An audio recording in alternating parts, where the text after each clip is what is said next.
I want to talk to you for a few moments this morning about pain. Let me tell you one of the most dangerous things about pain. It doesn't always leave when the moment is over. Sometimes the event ends, the people move on, and the years pass, but the pain remains behind, and it has a way of speaking to you. And if you listen to it long enough, it'll do more than remind you of what happened. It'll begin telling you who you are. Pain doesn't just hurt you. Pain becomes a narrator if you let it. It begins writing thoughts that you never questioned before. Thoughts like, you'll never recover. You'll never change. You're too late. You had your chance. Other people succeed, but not you. And the frightening part of that is, the longer you listen to it, the more those thoughts begin to sound like your very own. Eventually, you stop arguing with them. You simply accept them as your own. That's how people lose themselves. Not because life defeated them, but because they believed the version of themselves that was created during their worst season, that it would be the version of who they are forever. And I want you to think about something. Think about this. Every person that you've ever admired, every successful entrepreneur, every athlete, artist, or leader that you've lifted up, every person who inspires you has a chapter that they almost didn't survive emotionally. Not because they wanted it, but because life eventually introduces everyone to suffering. The difference isn't who experiences pain. The difference is who allows that pain to become their identity. Some people even build a home inside their suffering.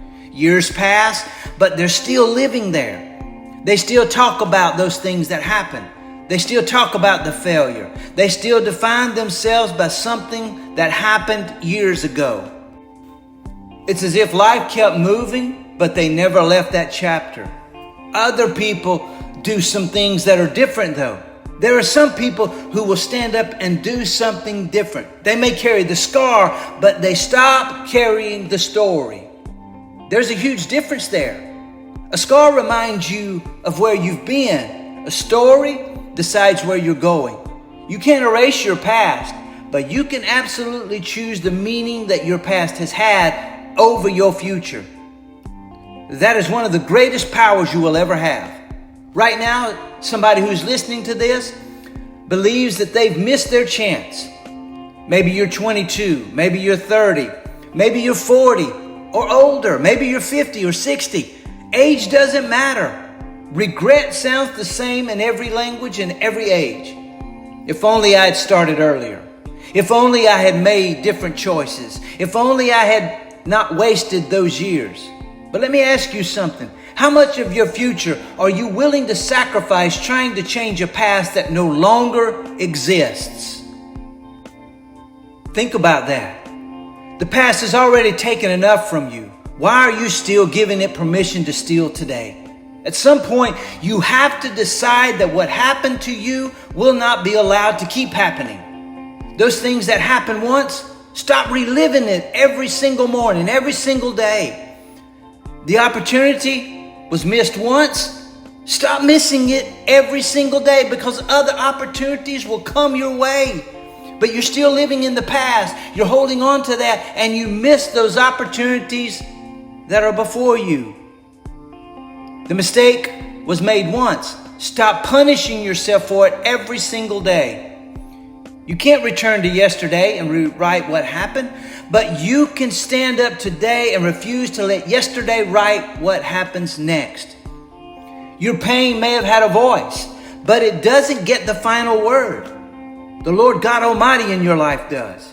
And He's not finished with you. The God who carried you through the chapter that almost destroyed you is still writing your story. What pain tried to use to bury you, the Lord can use to build you. What was meant to break you can redeem you.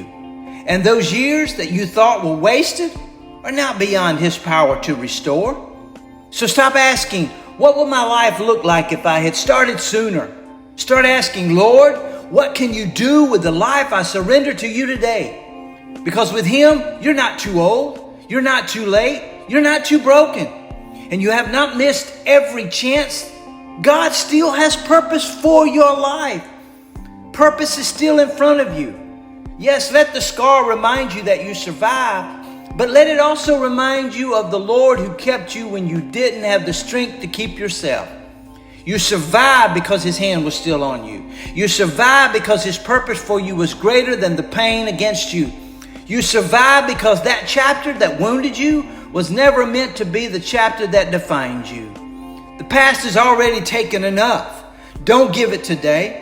Don't give it tomorrow. And whatever you do, don't give it the rest of your life. Give the rest of your life to the Lord. Keep believing, keep hoping, keep pursuing, keep going forward. And watch what he can still do with your story.